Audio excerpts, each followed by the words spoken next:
Hey guys, everybody. I wish you a happy Halloween, and this is my book called Blood Fusion. Blood Fusion. Anyway, I wrote this 6.5 years ago, and I'm still very proud of it too. But, oh, looks like my cat wants to join me. welcome to the, welcome to the chair, little buddy. Alright, anyway, let's get on with it. This is chapter, go to prologue, and to chapter 2. Alright? No. No. No. Anyway, he's been a little rascal. Anyway. Let's get on with it. Oh, no, you little shit. Get down if you don't know what you want to do. Sorry about that. Anyway. So I'm starting with the prologue till chapter 3. So here we go. In 2023, many years ago, in a galaxy called the Amorphous Galaxy, right next to the other planets like Vegeta, Persepolis, Vertopia, Tigris, and Lino. But last, but not least, the planet that I was talking about was planet Aurora. They all lived together in harmony until the dark times came. I was the king's firstborn. I was born on October 3rd, 2010. In the Earth years of my twin, and so is my twin. His name is Leto. My grandfather's name, my mom named him, and my dad named me. But my real birth date is October 3rd, 1243. In Auroran years, my name is Carberu Namne Marie Aurora. I'm 17. I'm going to show you a story that's heart-pounding and jaw-dropping excitement that you will never forget. Now, as I was saying, the second born of my little brother, brother Leon Lance Fireball Aurora. We were just called him Lee. My twin and me were just 7, and my little brother was 6 when our mother died. Her name was Hitra Cathnelia Paula Aurora. But now we only look up to our father, King Mongol no Rufik Lance Aurora. Okay. There was some friends of mine from the Baird planet, Solar, Erith, and his little sister Polar. Same age as my brother and me at the time our mom died. 7 and 6, except for Erith. He was 14 at the time. Now he's 21, being a royal pain and royal prince, but it might be a royal pain in the ass. But I'll tell you that later, in another story. Alright, you got me now. Supposed to get married to her father's betrothed, he wanted to save our planet from debt, from the Lino planet, but, oops, wrong story. Another story, accidentally. Spoiler, sorry. But then the Vertopian king and their father, King Lance... Oh, wait, hold on. King Quince Frederick Hilibertops II got mad at the elders of the council, of course, because they asked for all the soldiers from each planet to save each other for a soul every planet from the bug galaxy. Gross, huh? Yeah, thought so. His father told him to stop arguing with the elders. He was one of them, and his son said, "I'd rather kill myself than rather be with you, Dad. One day I'll have a greater armor than you'll ever see."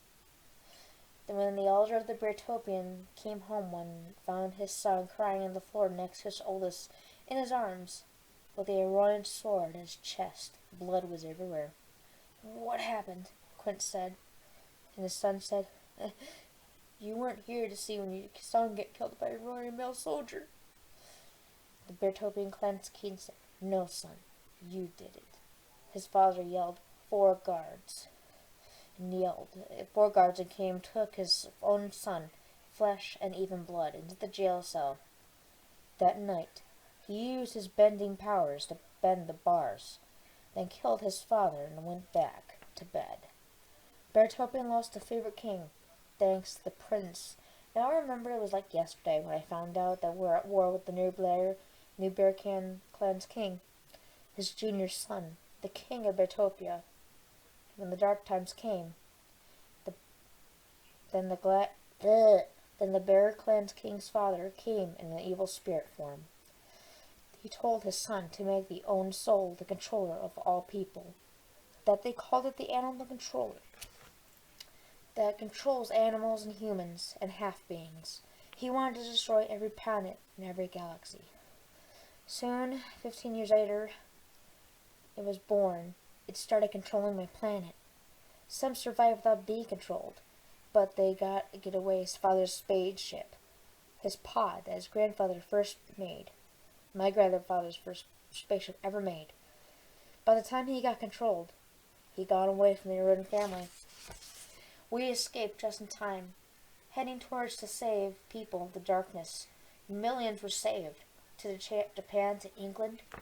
It is up to us to save the United States. From the West into the Midwest, we were all the way, all day. What's saving people? From the Iowa, North and South Dakota, then Wisconsin, Minnesota, but last but not least, Illinois. We started from Chicago and then came to Dixon.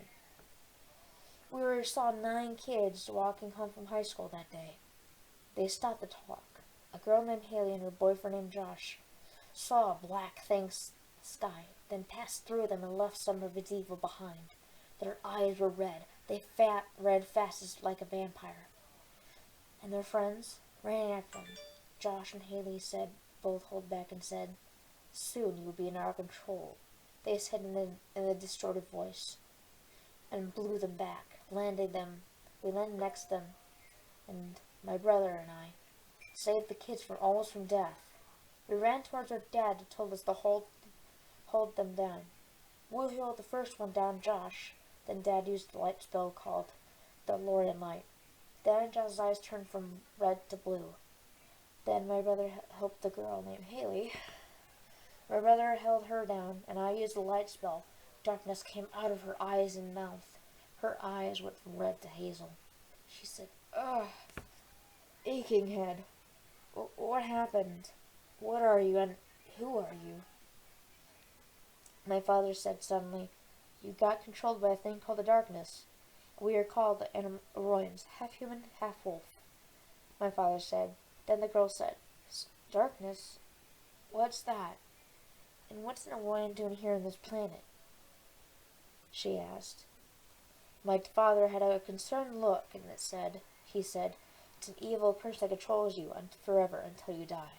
And, well, we came to see Earth. I made new friends that day.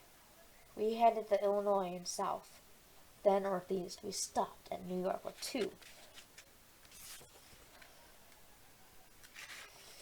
Our 2 African-American twin boys were out of jail for something they didn't do. They got framed, and then they saw the same thing, the black cloud, hovered falling over them. It went through them. Me and my brother did the same spell that in the darkness rebounded on my brother. He killed my father with a killing spell that young boys are not allowed to do. Then I ran towards my father. He gave me something and told me something before he turned to stone and died. Then he grabbed me from behind, my brother, and tried to get away. Then he scratched me right in the cheek. I was bleeding a little. Then he bit Haley in the neck and kicked her in the wall at the little coffee shop full of Smokies. She was knocked out. Out cold, at least. Abby and Josh ran over to try to wake her up. But the brother in a dark, distorted voice, Leon said, "I'll meet you again someday." Me and the rest of the gang went after him, Jessica and Abby and Josh took Haley to the hospital. Then my friends and I caught up to him, grabbed him straight by the collar and shoved him back, right behind us. Then we started to fight like a street gang. He lost that battle, though. As we were headed to the hospital, we got to the secretary of the hospital. "Are you here to see Haley?" she asked. Then I said, "Yeah, why? Where is she?" I said panically. "She's in room 24, second upstairs floor," she said. The secretary said, "Good, thanks," I sighed, then ran to the second floor, and when I got to room 24, I saw Abby, Josh, and Jessica waiting for us, and Haley, an innocent girl, dark brown hair and closed eyes, with oxygen tubes going towards her nostrils, and out cold. but her heart was stable, steady beats popping into the EKG monitor. Then Abby ran towards me. Oh, thank God. You're here. This is horrible. Well, how can he do this to us, Carver? What can we do? She asked. I don't know, Abby, but we'll just have to find a way till Haley wakes up, I said. Why wait when I'm awake? Haley said in a hoarse voice. Haley? We all said together. Shh. Everyone here is asleep. Sick, really sick, guys. She said, as me and my friends were waiting for the doctor to look under the posters and cells on the wall, animals and plants. Then I said, so this is what animals and humans and plants look like on the inside. You know, Carveru, Dishon said, even though we're different from you. Well, what do you eat? He said as he put his hands on my shoulder. Well, we ate saber-toothed tiger, deer, buffalo, mammoth, fruit from trees, and even vegetables. Same thing as us. You eat the same things as us, I said. Wait, you eat prehistoric things that lived the Earth 45 million years ago? How did they get on your planet? Jessica asked. Then the doctor knocked out a door and came in and said, Hi, I'm Dr. Hendrick. Nice to meet you all.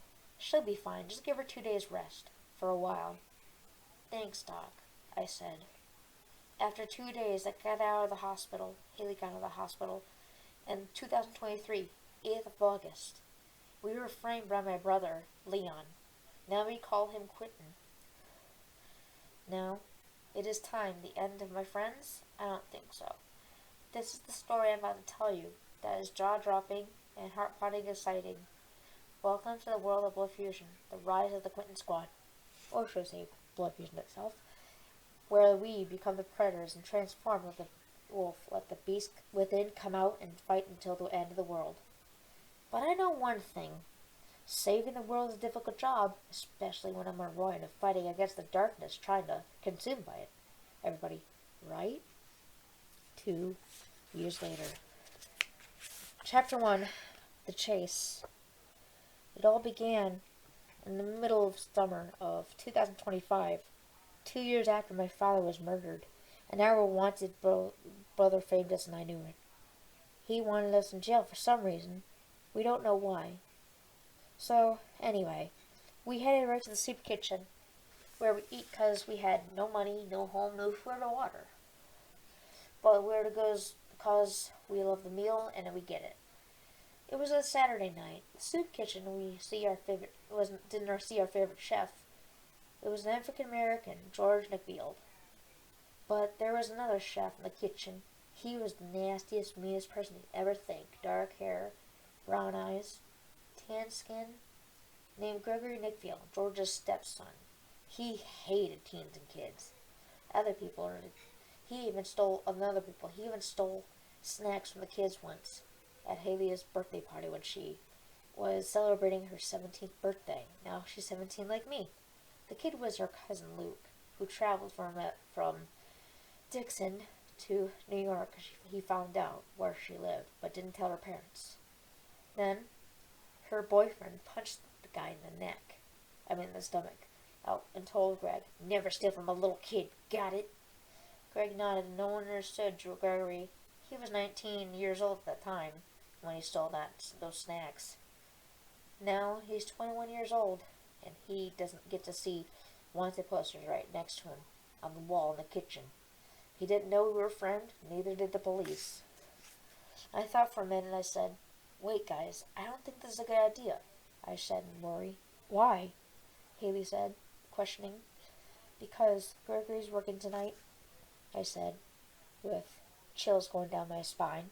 Wait, what? They all said. He saw us and looked at the posters and the sketch artist drawings of us. He gave us an evil snare look. Uh-oh, Jessica said. We all knew he was going to call the police. He ran to the phone and dialed 911 and said, hello? You know those kids that killed a man on 319 Laura Avenue? Yeah, they're here.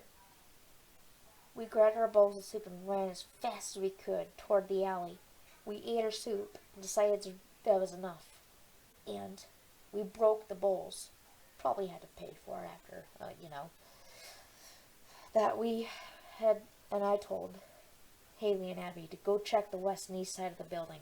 See if the police come. Right, they both said. And then Jessica said, why did we have to get away from all those people that know us? I said, because now they think we're murderers and killers. Then Gerald said, but we didn't kill your dad, you know? He said, yeah, I know, but you guys and me have been dealing for this for 2 years now. We have to clear our names. Then Haley and Abby yelled, run, cops! We heard sirens going off and ran as fast as we could. We were heavy breathing, lungs full of air. But not only were the cops after us, the chief of the police was after us as well. Rain was coming down as fast as we could, stepping in mud and water puddles. And then Isabella shouted, there, behind the nuclear plant. There was a gamma center next to it, where they were testing endangered species like bears, wolves, and other new creatures that the United States have found. We hid behind the gamma center doors. Sirens stopped. Three police cops came after the one car, 2 on the other sides. It was 9 p.m. It was so dark, and they had their flashlights on. And, well, the Gamma Center has lights still on, but it's supposed to be abandoned and closed. So then the chief of police said, where are they? He said. The sergeant of the police said, I don't know, sir. Shh. Gerald shushed us, and then I said whisperly, we have to be quiet, so they won't hear us or see us. I whispered, hey, let's check out the back of the Gamma Center. One of the cops said. Then we ran to the pile of bricks, maybe a few feet taller than us. We ran to the bricks and sit down. A beam of light went through the bricks. Hey, sir, I'm no longer here, said the policeman. The chief of police screamed. You let them get away? He yelled. We were laughing silently. Haley smiled a bit while she was laughing a little bit, almost about to burst out. Let's just go home, boys, another voice of us said. Maybe we'll see them tomorrow on the streets. So they checked the cars and went by the cars. Didn't look in the mirrors or the side mirrors behind for us. Then I saw a very large black dog with piercing red eyes. But I knew it was somebody we know. But I didn't want to say his name, or didn't want to do anything, so I kept my mouth shut. Then Gerald said, let's go after it. What? The others and I said, yeah, we can do, what are they doing here in the first place? Great, Haley said, sighing. Another plan of Gerald's plan is going to go falling again and possibly kill us. Haley said in a sarcastic tone. What did you say? Gerald's angry. Nothing, she said, laughing nervously. So, we followed Gerald's plan. Will went through quietly through the door, not slamming it, just quietly. It was screeching a little bit, but quickly and quietly we shut it. We went to the gamma room, where everything was testing on wolf's blood on the walls, and fur like something went wrong. We all just knew when it was a wolf, which I knew was my brother. He was planning something, but my friends didn't even want to know whatever it was. It was dangerous. We stand there and spied, waiting for his move, waiting to see what happens. Then we saw the dog, which wasn't a dog, it was a wolf. But then we saw it. It was right by the hot and cold chemicals. Dogs were barking and howling. Then Abby whispered, are these the wolves you're heard about, Carberry? Because evidently sometimes Haley can be a bit clumsy. There's a lot of stuff hanging around here. Shut up, Abby. I'm not the one that's the only one, Haley said angrily. You're clumsy too. Then I whispered, so both of you are unclumsy, so shut up and go forward. Don't make any noises. We don't want to stay close by and be quiet. Then we started moving closer to the stuff. Then, bang! Haley tripped over a bucket full of gamma ooze. Ugh, she said. Haley, we said, you're supposed to be quiet. The wolf turned around and stared at us with those piercing red eyes. It growled at us. Then I heard my brother's voice coming from the mind of it. It said, "I thought you would be here, sister." Now do you see what happens when you mess with gamma radiation and wolf blood? It transforms you, he said. You're pretty pathetic excuse for a sister. Oh, and look, you brought your friends with you.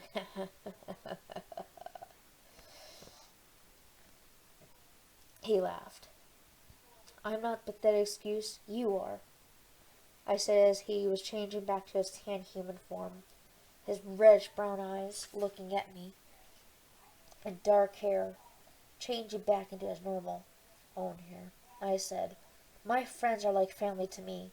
Unlike you, I once been called my own brother, I said with a stern look of disgust. Why do you kill your own father? Jessica said suddenly out of the blue. Carberry, or her new name, Cheyanne, trusted you to take care of him. And why did you do that, Quentin?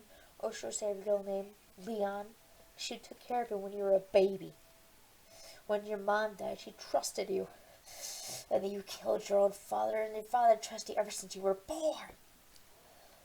Jessica said, yelling, crying at the same time. Then Haley ran into Jessica and said, It's okay. He won't hurt us no more. Once he's caught, he's a monster, and I'll never be forgiven for that. She yelled. And at him, and then I said, Enough of your destruction terror here, brother. Turn yourself in, and tell him the real truth, I said. And if our father was here, he would what? Ground me? I don't think that's the right thing. But if I was him, the firstborn, I think you should die next like your dad. Like to Dad. I felt anger and rage burning through my heart. I wanted to pound my brother for what he just said. And what he did to my father, the king of Aurora. And my parents and my family loved him very much. Shut the hell up, Leon, I screamed. You have no right to say that. My friend gasped as soon as I told him to shut the hell up. Then Haley said, Wow, even if she's mad and furious, I'm kind of afraid of her, she said. I growled and then growled at the same time. My brother for saying that. I should be the firstborn, Carberry. You and your stupid twin. You'll see what it'll be like to eliminate like our father did. He pulled out his sword. Wait, what? Haley asked, Do you have a twin? Abby said, Yeah, twin brother. I can't talk about it right now. We have to do something in our hands right now. Then I used a spell to pull out a ninja sword out of my hand. Oh, so you have your still running powers, he said. Looks like I made that scar look perfect on your blonde hair and hazel eyes. He laughed. Oh, and do you remember George the Old? Then I thought, how does he know that? Soon people will fear me as their leader of the world. My brother said, What are you talking about? Haley said, holding Jessica still, while she was tears coming down her shirt. Oh, you don't know? I'll show you. He snapped his fingers. 2 men were carrying a person with a sheet over his head. And then they saw who was soldiers built like super soldiers from the movies. These people, what you see here now, they are super soldiers, Quentin said. What? Haley said. We didn't have the technology only the military does. She screamed. Well, I guess you're right, Haley. Let's see which one of these behind the sheet. He pulled off the mask of his George Field. Oh my God, Abby said, holding her hand in the mouth. What are you going to do to him? Jessica said, holding back tears and very nervous. Oh, I'm flattered you asked, Jessica. Soldier 819. My brother ordered. Sir, said the soldier, give me the TFHWE serum. Yes, sir. As the soldier gave him the syringe that had red ooze in it, I used my mind to talk to my friends and said, I think we're in big trouble here, guys. Then, bam! My brother stabbed the syringe into George's back, and they injected the ooze that was inside of it. Ugh! George! No! Haley said, then ran towards him, knelt down. George, say something, she said. Get away, Haley, he said, and started crying. George said as he wiped a tear from her hazel eyes. You're a brave girl, Haley. Take care of yourself. All of you. Then his hand started shaking. His clothes started to rip. George! Haley screamed as me and Abby took her away and started crying. Let me go, I gotta save him, she said, started crying again. It's too late, Haley. He's gone. There's no way we can save him.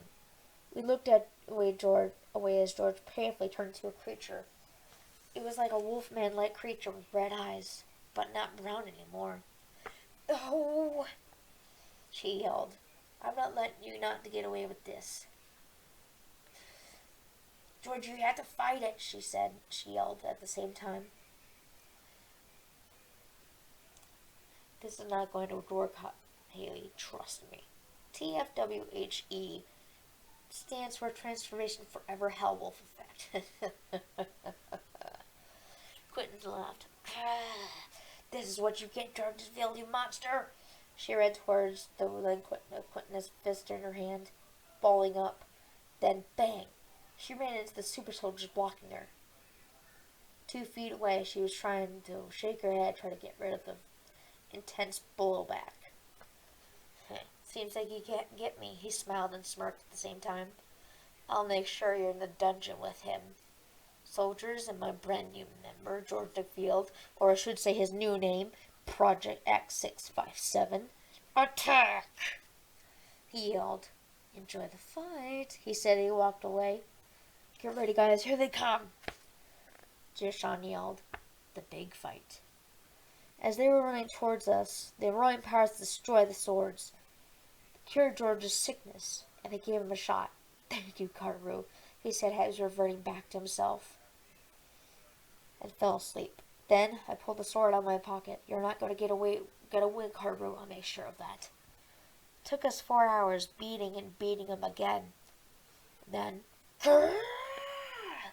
Haley yelled, This is what you're going to get, Leon. We'll show you they quitting for turning our favorite cook into a project of yours. Then punched him so hard he flew across the room, hitting the self-destruct button. Haley looked at herself and her hands. She's like, what the? Then the chemical started to bubble. Then, kaboom. It exploded. Then, right before Quentin escaped, right before he did, he gave Eve the evil shot, injected it into her, turning her evil, and makes the power of her wolf go to the highest level. He took off. The blood of the wolves and fur, and different kinds of them, went to our skin, and went through our skin, causing our DNA structure to human to wolf, combining with the wolf DNA. Then our veins turned green, and screamed in pain, then disappeared. And we collapsed, on the ground. The military copter landed and took me and my friends away. We were knocked out cold. But into the military base, the mutant military base. They put us in beds. They shockingly saw us turn into wolves, out of the blue. So, they decided until the day that we wake up, we will begin our training as a wolf, and plus our human forms too. Alright guys, and it's 19 weeks later, so that was prologue to chapter 3. So, I really hope you guys enjoy this little thing I'm doing, so I really think you guys are going to have this too. I think it's pretty good. So, leave me in the comments below and see if you like it. I'm probably going to do this more often now until the Pokemon game comes out. So, hope you guys enjoy. Thank you, and I'll see you then in the next chapter. See ya.